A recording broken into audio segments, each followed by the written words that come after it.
You're watching Sports Final. Well, tip-top of the evening, everybody, and welcome to this Eddie Rabbit edition of Sports Final. Although whatever your personal affection for rainy nights may be, it does not make for easy sports coverage on this Elimination Tuesday. I can attest for that personally. Tough driving tonight. Playoff action abounds tonight with a continuation of district play in the Shelby State. Got lots of that for you. And we're already a round deep in Illinois small school playoff action, which means sectional semifinal fun for Pittsfield and Liberty.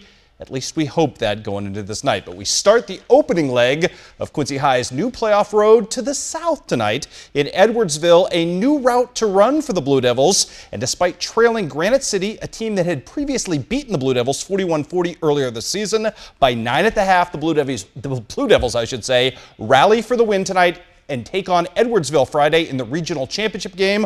Our Ross Green is down there tonight, wrapping up the whole thing for you.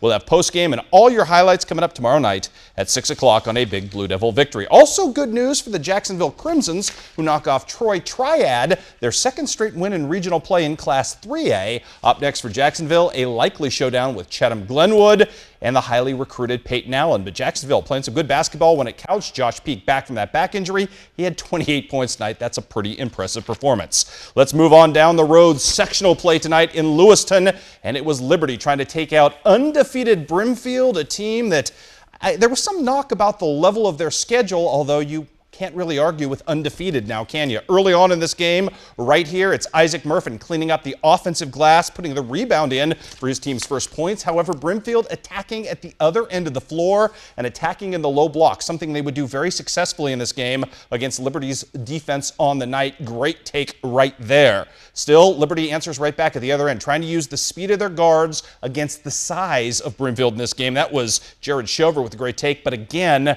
face-up game. Brimfield takes a 2-point lead after the first. Isaac Murphin with the bucket right here on the putback.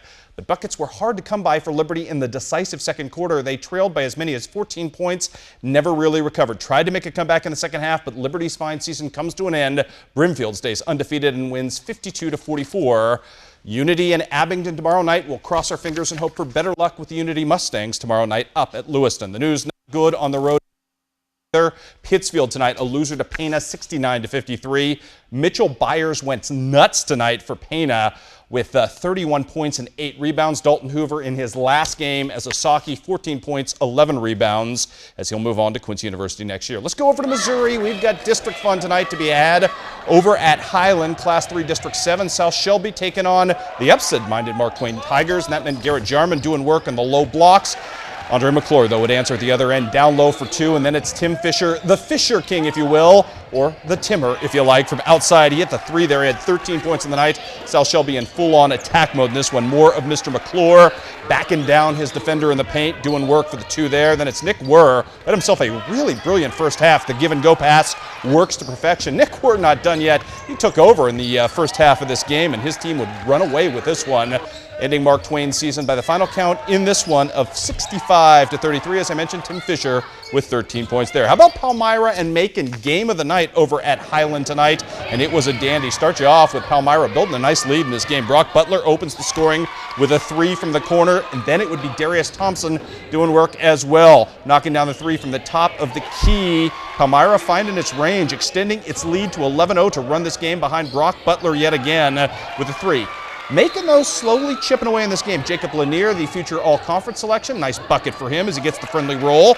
And then it's Joey Turner, the outstanding football player, making some things happen as well on the offensive putback right here. How about a half-court buzzer beater to end this by Palmyra's Josh Holtz firing? And wow, that, my friends, looks like sensational 7-worthy stuff, and it certainly was. But Macon in the second half chips away at the big Palmyra lead. In fact, just keeps chipping away. Tyler Shoemaker at the other end of the floor with the breakaway 2. Then Macon would tie this game with 6.9 seconds left to go. Jake Lanier toes the line for the lead. He would give his team a 1-point lead. Palmyra would try to steal the win back. Could not do so. Lanier and Macon get the win in this one. Final count 55-54 in a thriller. Meanwhile, Highland going at it right now as we speak with Clark County, and things are going very well in this one early on for Highland as Derek Smith knocks down the 2 off the offensive rebound right here. The Indians, though, working the offense as well at the other end in this ball game. Luke Ross going to make his presence felt along the baseline right here, cleaning up and doing nice work as well with a finish. Chase Bevins also doing some nice work in this game. No final yet called in this one for you, so we will get you a final when we have one. So we'll keep apprised of that and update the Highland-Clark County, the late game from Highland tonight, on the website for you. Finally, the opening game of action today, Ellsbury and Bowling Green. Ellsbury, a prohibitive favorite, is state-ranked and 22-2 on the season. Bowling Green gunning for the upset. That would be a tall order against the very tall Ellsbury Indians. That, my friends, Matt Losing, the all-state candidate, all 6'8" of him. Then Kenny Leslie, the fab freshman with the steal, feeds Charles Fraction. Oh my goodness, Bowling Green building a 9-point separation at that point. Great move here by Bowling Green's Malik McPike, but great moves by Bowling Green were a limited quantity in this game as Scott Krager is about to take over down the stretch in this one for his team. Scott Krager, the outstanding all-state point guard, going to clean up nicely on the Charles Fraction miss. Going to rebound amongst the tall timber and get the reverse lay-in to fall. More from Krager to come right here. Going to work himself free on the baseline and score yet again. And finally, it's Charles Fraction with a little larceny and layup, or felony and finger roll action as Ellsbury leaves no doubt in this game, destroying Bowling Green by the final count in this one of 60-16. Also on the docket tonight, let us move you to Class II District 6. Scotland County no match for Knox County, who moves on and advances to take on Cairo on March the 1st. I mentioned Clopton earlier. That's what I was getting to. Clopton, a winner over Wellsville down at Van Far, 46-38. Louisiana will take on Clopton, a big winner over Paris, 55-38. Was your final there. Van Far and Silex started late. No score on that one yet. Let's do some girls action tonight from Schuyler County. Scotland County trying to take out Milan in this game. Courtney Jackson working her way free for 2 right here, and Scotland County was going to work in this ball game, doing some nice things in this one.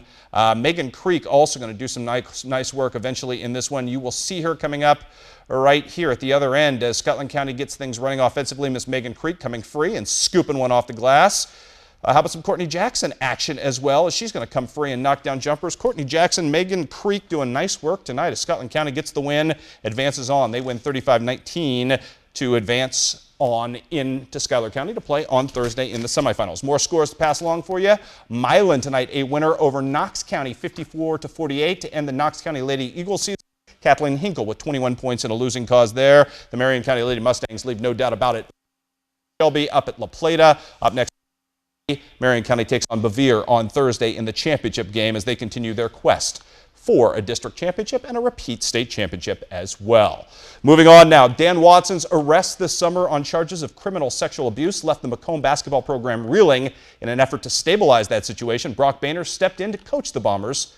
And it was the epitome of a thankless job, but Brock Boehner is to be commended for bridging that gap.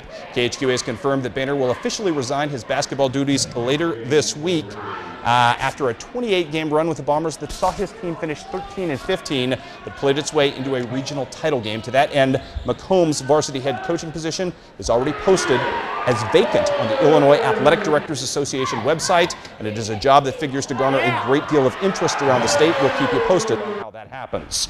Well, this was Basketball Awards Day in the Great Lakes Valley Conference, and a bittersweet day for Liberty native Justin Brock, who earned first-team All-League honors after playing what was almost certainly his last game as a Hawk on Sunday. Brock averaged 17 points and 17.7 points, I should say, and 8 rebounds this season while shooting 58% from the field. Courtney Belger picked up a second-team nod for his work at point guard. Meanwhile, 4 total honorees on the ladies' side of the ledger for Jenny Garber's crew. Allie Schwagmeyer and Lindsay Hankey merited first-team All-League, although Allie was aced out for league MVP honors by Northern Kentucky's Cassie Mogan.